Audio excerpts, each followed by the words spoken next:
আশা করি সবাই ভালো আছো। আমাদের একটু পরিস্থিতি খুব খারাপ, তার জন্য তোমাদেরকে রোজ ভিডিও দিতে পারছি না। প্রায় অনেকদিন মাসখানেক হয়ে গেছে তোমাদের কোনো ভিডিও দিতে পারিনি। তাই আজকে একটা নতুন মানে মিষ্টি দই বানানো দেখাচ্ছি তোমাদেরকে। দেখো এই যে ক্যারামেলটা বানাচ্ছি ঘরে ঘরোয়া পদ্ধতিতে বানাচ্ছি। তোমরা এরকম বানিয়ে খেয়েও দেখো। চিনি এটা দই লাল কালার আনার জন্য এই ক্যারামেলটা বানালাম। এবার এর মধ্যে দুধটা দিয়ে ঠান্ডা করব, ঠান্ডা করে তারপরে বসাবো। দুধটা আমি একটু ছেঁকে নেব। আর খাবি তো না। আচ্ছা বসার সময় ছেঁকে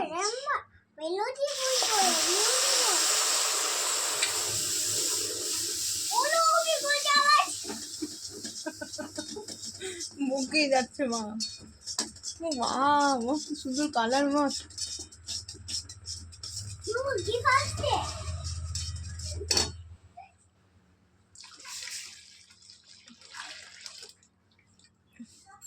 চিনি দিয়ে এত সুন্দর কালার হলো মা? হ্যাঁ দেখুন মিষ্টি দইয়ের কালারটা দেখুন।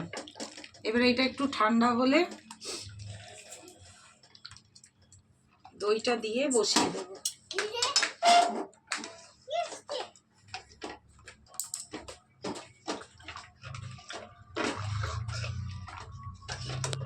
যেমন টক দই পাতা হয় সেরকম ঠান্ডা হলে বসিয়ে দেবো।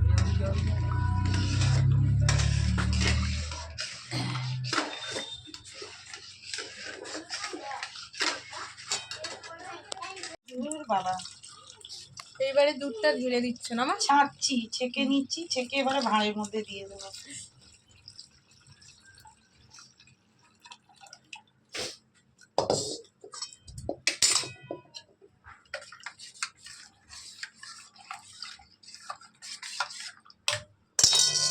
বন্ধুরা এবারে বসিয়ে দিলাম।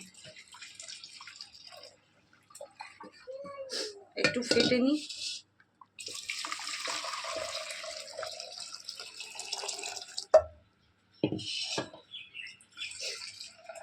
একটু আমাদের পুচকির চাটনিটা নিয়ে আনা রে। বড়টা না, ওই হলুদটা।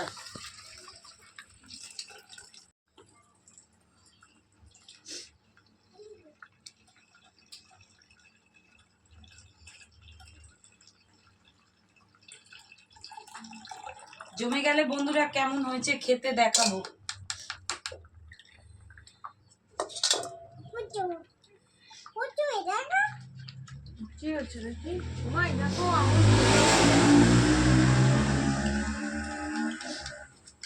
কেমন হয়েছে খেয়ে দেখাবো বন্ধুরা। তোমরা খেলে চলে এসো।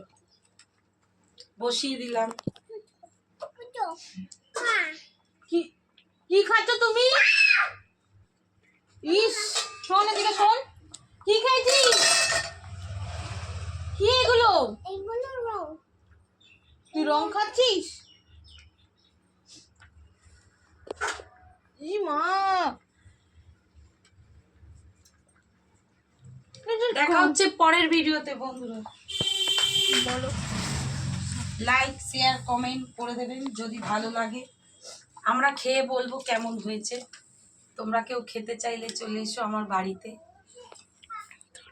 টাটা।